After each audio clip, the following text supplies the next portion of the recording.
Um caso que me marcou muito, eu acho que foi o caso da Eloá, né? Que aconteceu aqui em Santo André. Foi uma repercussão bem grande, né? Tanto no Brasil quanto lá fora, né? O sequestro dela. A mídia acompanhou bem de perto, assim. Me lembro bastante de todos os jornais na época falando do caso, acompanhando o caso. E a forma que terminou foi bastante chocante, né? Uma menina muito jovem, aí tinha muita coisa pela frente. Me lembro bastante desse caso, ficou marcado aí na minha memória. Porque assim, a gente falou aqui de casos que aconteceram e depois tem a investigação, né? Esse caso foi um caso que foi tudo em real time ali. Então, uma live, né? O crime estava acontecendo, a investigação já estava acontecendo, o desfecho estava acontecendo, a mídia estava ali, estava todo mundo ali, assim. Você participou como telespectador mesmo? Telespectador, mas eu lembro muito bem, assim, porque para quem não se lembra desse caso, foi que a Sônia Abrão tinha um programa da tarde, na época. Ela era uma estudante que foi sequestrada pelo... Era namorada? Namorada. Era namorada, né? Ela já não queria, acho que ela tinha acabado de terminar com ele. E ele tinha sequestrado ela e a Sônia Abrão, que é apresentadora, jornalista, começou a conversar com ele por telefone.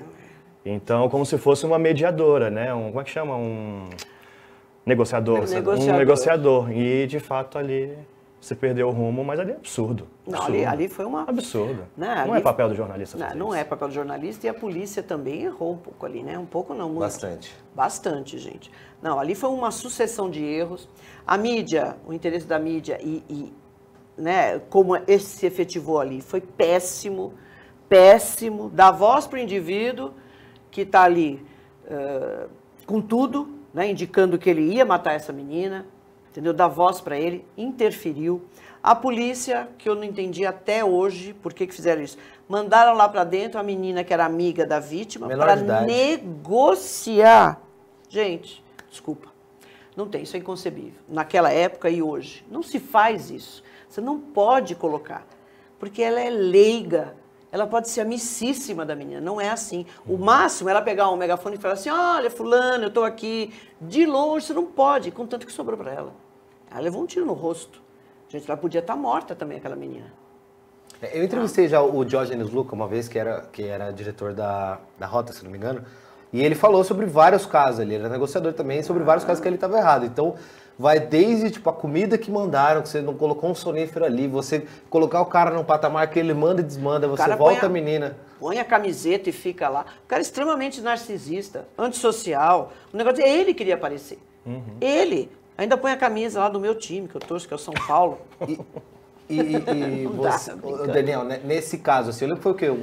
Uns 4 dias daquilo que ficou ali acontecendo tudo? Foi tudo isso? Não, acho que foi um dia só, mas o dia todo. Não, foram uns 2, eu acho. Não, não amanheceu, não? Não, ele ficou o tempo todo ali, não, foi. Um dia só. Um dia só? Sim. Aí pareceu que foi um muito período. mais tempo. Sim, porque todas as televisões, aí entra também a jornalista Sônia Abrão, com aquilo que eu achei o fim, ela não é negociadora, não tem que dar voz para essas pessoas. Não tem, gente. Eu lembro que ela falava, se você estiver assistindo a gente, acende a luz, apaga a luz do apartamento. É isso? O cara lá...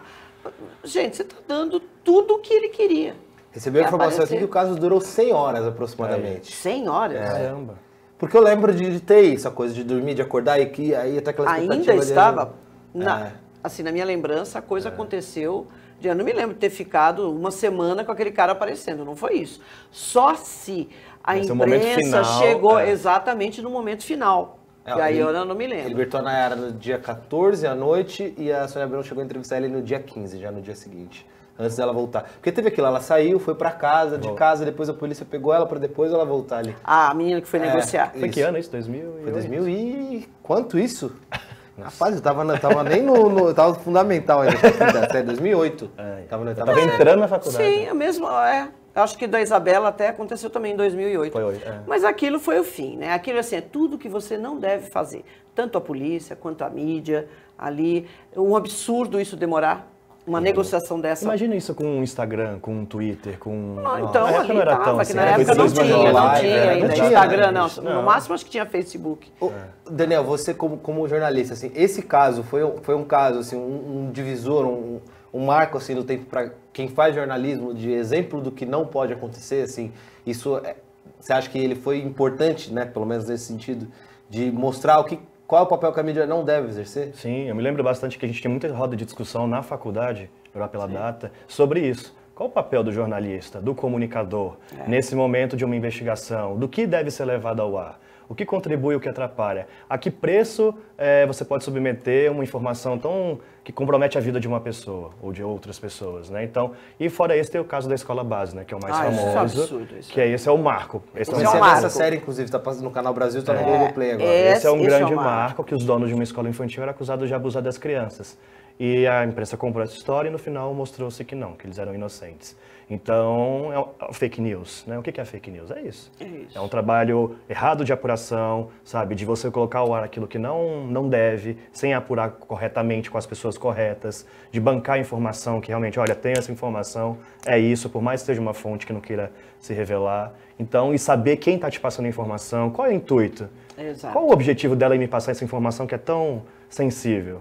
Então, Acho que até na escola base, assim, quando você tem uma mãe falando, eu acho que até por jornalista ficar, meu, não é impossível ser mentira. Se a criança confirmou e tal. Então tem essa ansiedade de você, tipo, você quer dar em primeira mão e se você tem um pingo de confiança na fonte, eu imagino que isso deve, tipo, te dar o aval pra falar, né? Acho que Olha que interessante, gente. O laudo é muito claro. Sim. Quando eu peguei o laudo do menino, eu falei, mas isso aqui não está dizendo em momento algum que o que se observou na região anal do garoto lá é proveniente de abuso nesse sexual. caso também?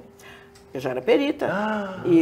Então, quando eu li, falei, gente, mas não tem nada de onde que eles estão tirando. Ali teve o erro também do delegado, naquele momento que ele expôs isso daí, já veio...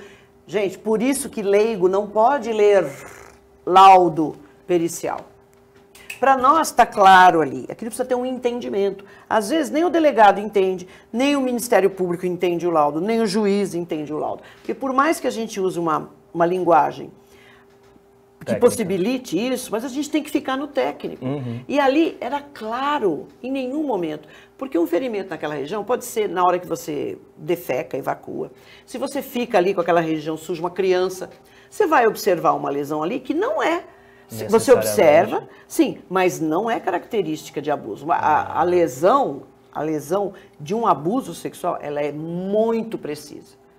Tá? Você olha e você vê. Outra coisa, no abuso você não tem lesão só na região genital, seja homem, mulher, criança.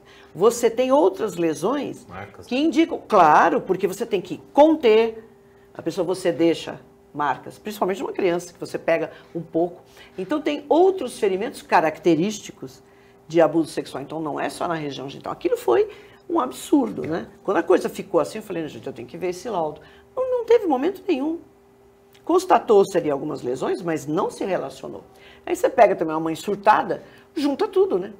Uma mãe que já fica, meu Deus, né? E já joga o negócio, precisa ter cautela. O papel da imprensa é importante, mas eu acho que a imprensa tem que ser parceiro. Parceiro da polícia, parceiro da perícia, porque tem coisas que a gente não pode divulgar. Você falou do caso Isabela, né? Que demorou. Em 9 dias, quando eu recebi a camiseta, o caso estava fechado. Vamos lá, 10 dias. Porque alguns exames já estavam, eu estava conversando com o pessoal do laboratório, mas eles não tinham emitido. Mas eles são peritos, eles estão me falando. Não, Rosângela, aqui deu, é o sangue dela, blá, blá, blá. A gente está trocando informação. Então a coisa, você vê, em 9 dias, 10 dias, eu já estava convicta. Só que você tem que ter um tempo de amadurecimento. Pode ser que daí uma semana ou duas apareça um fato absolutamente novo na investigação. Algo até que a imprensa possa levantar, que a gente fala, poxa, deveria ter visto. Então foi no tempo certo, mas essas coisas ocorrem rapidamente. É que a gente não divulga. E o trabalho policial também, você passa uma informação, mas você não passa tudo. Porque se a imprensa jogar determinada informação, prejudica a própria investigação da polícia, prejudica a perícia. Então a gente tem que ter cuidado. A gente vê muito isso nos Estados Unidos, como a imprensa trabalha junto com a polícia. Então, mesmo caso de serial killer, você não pode absolutamente jogar tudo na imprensa. Porque a gente tem aquele indivíduo que é o copycat. Ele fala, pô, tá tudo aqui, né? Eu preciso matar minha mulher, então eu vou fazer direitinho que nem esse cara. Eles vão achar que foi o serial killer que matou. E tem muito, tem muito. E aí tem aqui no Brasil também.